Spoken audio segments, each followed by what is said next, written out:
Hi everyone, this is Jay Rosenzweig, founder and CEO of BirthParentFinder.com, and I'm just here today to let you know what happened with Victor from episode 36 of Finding Family DNA.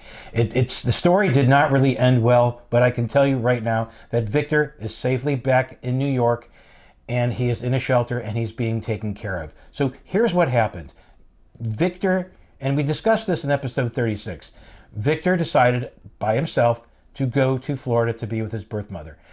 He was kind of advised not to do that, just to feel it out and get to know her first, but he has impulses and he decided to be with his birth mother. Well, it turns out his birth mother is very controlling. From what he told me, she would not let him leave the motel room. They were staying in a motel in Sebring, Florida, and it's just a one-room motel with one bed, which is kind of weird anyway. But they were staying in that room, and she would not let him leave the room by himself. She was very afraid that he would actually talk to people. She instructed him not to talk to anyone. And Victor listened to her because he had nowhere else to go. He was afraid that she would kick him out and he would be homeless again. He had no money. He used all his money to get to Florida. And what happened was his sister tried getting a hold of him, and he did not respond to her text. So the other day, this was on Wednesday morning, I decided, since Victor didn't return any of my messages, I contacted the Sebring, Florida Police Department and spoke to Officer Gilliard. Officer Gilliard said, "Are we talking about Victor?" And I said, "Yes." And he verified the date of birth. He goes, "Last night, Victor was at the pier, and we were worried about him because we thought he was suicidal. And we had him on a 5150 hold at Pearl River Crisis Center." And he said, "They're not going to give you information because of the HIPAA laws." And mind you, I've dealt with these things for years, being a private investigator, getting information when it really wasn't supposed to be given to me. And I'm really good at that. So the reason why I'm bringing that up is because before I contacted Pearl River Crisis Center, I called Victor's birth mother on her cell phone, and she answered the phone. And I said, "What happened to Victor?" And she goes, "Victor is here with me right now." And I heard Victor in the background. I go, "How's that possible when he was on a 5150 hold?" And as it turns out, and I got to tell you, I'm going to call out this crisis center. It's Peace River Crisis Center in Bartow, Florida. I've never even heard of that. And from what I understand, Victor was escorted by the police to that crisis center, which is a safe place for him because he's trying to get away from his mother. It was very toxic. And the center apparently couldn't do anything for him. They didn't want him there. They said they had no resources for him. So they called his closest contact, which was his birth mother, in her phone, and that was the person he was trying to get away from. So now we're back to square one. So I get on the phone back to the law enforcement officer, Officer Gilliard, and I said, "Officer, this person, Victor, is being held against his will. He has autism. He doesn't know any better. This is a real tough situation for him. He has nobody.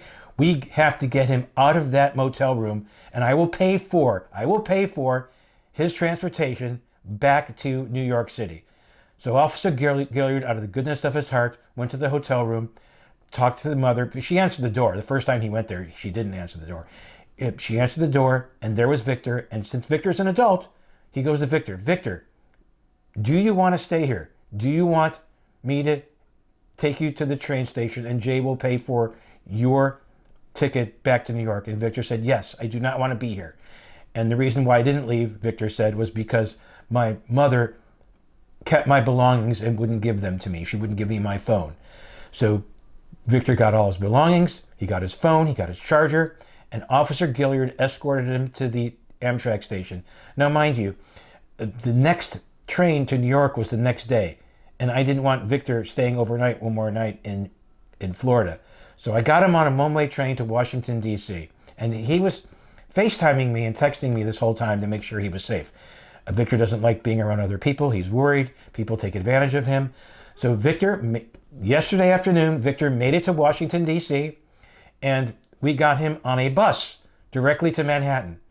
And he didn't get to Manhattan until like 10 p.m. And the shelter in Manhattan would not take him.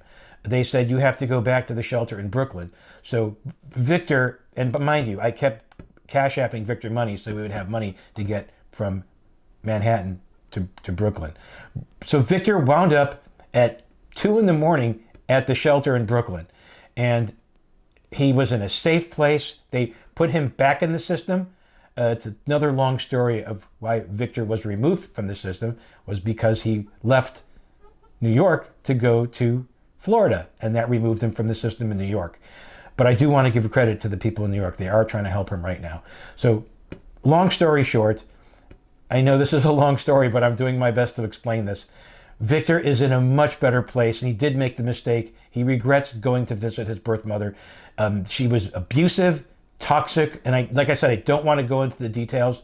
A very nasty person. She does have some mental illness, but that's no excuse for some of the things she subjected Victor to. Again, that's not for this YouTube show. You can maybe figure it out for yourself, and I said I would not share that information here, but Victor is in a much better place, and I have set up a GoFundMe account for Victor, and it's shared on the comments. You can see that GoFundMe link on our Facebook page for Birth Parent Finder, for finding family DNA. We're going to put that on Instagram, but any amount helps Victor. I believe we've raised a couple $100 so far. I'm not asking for a lot, just for Victor to get back on his feet. And by the way, that money goes to our account at Birth Parent Finder, and we will distribute that to the center in Brooklyn. So this money will not be abused. It's going to go to the right cause, and it's going to go to Victor so he can get back on his feet.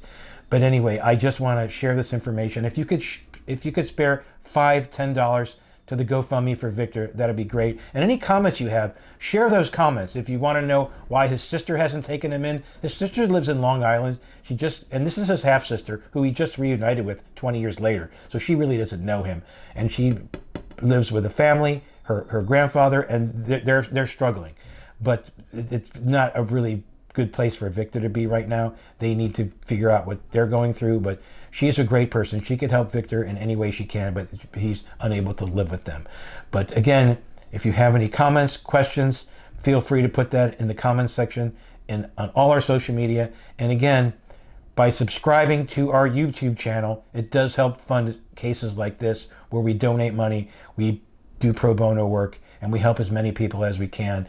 And I'm just glad what I was able to do, because I don't know if many people would have been able to figure out how to help Victor, and getting the police involved and dealing with the HIPAA laws regarding mental illness and people in a facility. But then again, I want to call them out again. And I did scold them on the phone when I talked to them. I said, you should never have released Victor. That's Peace River Crisis Center. And I believe it's Bartow, Florida. And they messed up. And I think they admitted that they messed up. They should never have let him out of their facility. It was a 72-hour hold, but they didn't hold him. They released him to his mother, who he shouldn't have been with. But anyway, everyone be well. And this story is basically over. We just would like you to help fund Victor and get him on his feet. Once again, thank you and have a great one.